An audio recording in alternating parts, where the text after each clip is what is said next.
नाग काटेगा।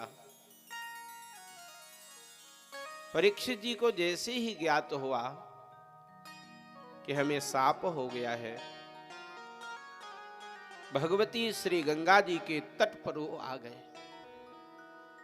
बड़ा ही सुंदर श्लोक है श्रीमद् भागवत जी का। ये भगवान वेदव्यास कह रहे हैं, या वै लसत् श्री तुलसी विमिश्र कृष्णाङ्घ्रिणेन्वभ्यधिकाम्बुनेत्री पुनातिलोकानुभयत्र शेषान् कस्तां न सेवेत मरीष्यमाणः। ऐसा कौन मरीष्यमाण है? मरीष्यमाण शब्द का अर्थ आप समझ रहे हैं, मरणासन्न, मरणाभिमुख, मृत्यु की ओर जिसका मुख है, मृत्यु जिसको देख रही है कि बस ये मेरा कलेवा बनने वाला है। ऐसा मरीष्यमाण कौन सा प्राणी है जो भगवती गंगा जी का सेवन नहीं करेगा? गंगा जी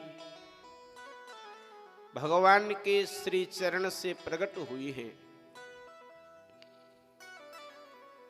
गंगा जी के विषय में पुराणों में बहुत वर्णन है। गोस्वामी जी महाराज ने कहा है, गंगा सकल मुद मंगल मूला। गंगे सकल मुद मंगल मूला। गंगे सकल मुद मंगल मूला। गंगे सकल मुद मंगल मूला।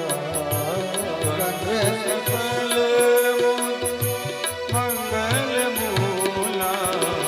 सब सुख करनी हर सब सूला।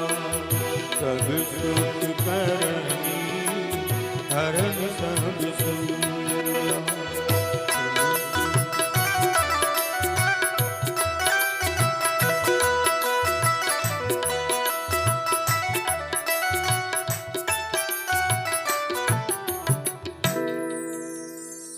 मैं आपको एक ऐतिहासिक घटना सुनाऊं।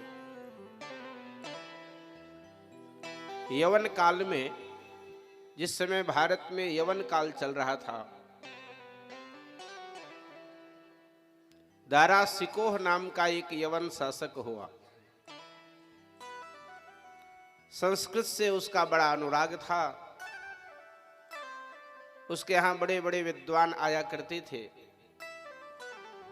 उन्हीं विद्वानों में एक पंडित राज जगन्नाथ जी आया करते थे। बड़े विद्वान थे श्री पंडित राज जगन्नाथ जी। आचार्य की कक्षा में, श्री संपूर्णानंद संस्कृत विश्वविद्यालय की आचार्य कक्षा में, सर्वोत्तम कक्षा है आचार्य कक्षा, उनके लक्षण ग्रंथों को पढ़ाया गया है, पढ़ाया जाता है। हमने भी देखा है पंडित राज जी का ग्रंथ रस गंगाधर, अनूठा ग्रंथ है। पंडित राज जगन्नाथ की कविता से दारा सिकोह एक दिन प्रसन्न हो गया और कहा, पंडित जी आपकी जो इच्छा हो हमसे मांग लो। पंडित राज जगन्नाथ ने कहा, न याचे गजालिं न वाजिराजन न वित्ते सुचित्तं मदीयं कदापि। हे राजन, मुझे हाथियों का झुंड नहीं चाहिए, मुझे घोड़ा भी नहीं चाहिए, धन में तो मेरी दृष्टि कभी जाती ही नहीं। तारा सिकोह ने कहा, तो आपको क्या चाहिए? पंडित जी रसिक मिजाज के थे। पंडित जी ने कहा, इयं सुस्तनी मस्तकन्यस्तकुंभा। यह सामने सुंदर जो ललना है, जिसके सिर पर कुंभ है, पानी भर करके कई लड़कियां आ रही थी, उनकी ओर इशारा किया पंडित जी ने, इसे ही दे दो। यवन शासक ने कहा, स्पष्ट बताइए आपको कौन चाहिए, यहां तो बहुत सी कन्याएं हैं। तो पंडित जी ने कहा, इयं सुस्तनी मस्तकन्यस्तकुंभा लवंगी कुरंगी दृगंगी करोतु। उसकी सहजादी का नाम था लवंगी। वो इस लवंगी को ही दे दो। अब तो कह के फंस गया वो। और यवन शासक ने अपनी बेटी का ब्याह पंडित जी के साथ कर दिया। समाज तो समाज है, आप होंगे धनी, आप होंगे विद्वान, लेकिन समाज के खिलाफ काम करेंगे तो समाज कान पकड़ के बाहर कर देगा। ब्राह्मण समाज ने पंडित जी का तिरस्कार कर दिया, पंक्ति से बहिष्कृत कर दिया। पंडित जी ने जैसे तैसे जीवन जिया, और जब पंडित जी के मृत्यु का काल आया, पंडित जी ने विचार किया, ब्राह्मण होकर के मैं कैसा अधम हो गया। मैं एक यावनी से ब्याह कर लिया, कैसा मैं पतित हुआ। और इस पतित का उद्धार अब कौन करेगा? तो पंडित जी के समझ में आया कि बच्चा चाहे जितना कीचड़ लगा ले, एक बार पिता तिरस्कार कर सकता है, अगर माँ के सामने वो रोने लग जाए तो माँ अवश्य उसको स्वच्छ करके अपने लायक बना लेती है। पंडित जी ने काशी में भगवती गंगा के शरण लिया और गंगा जी की सीढ़ी के ऊपर बैठ करके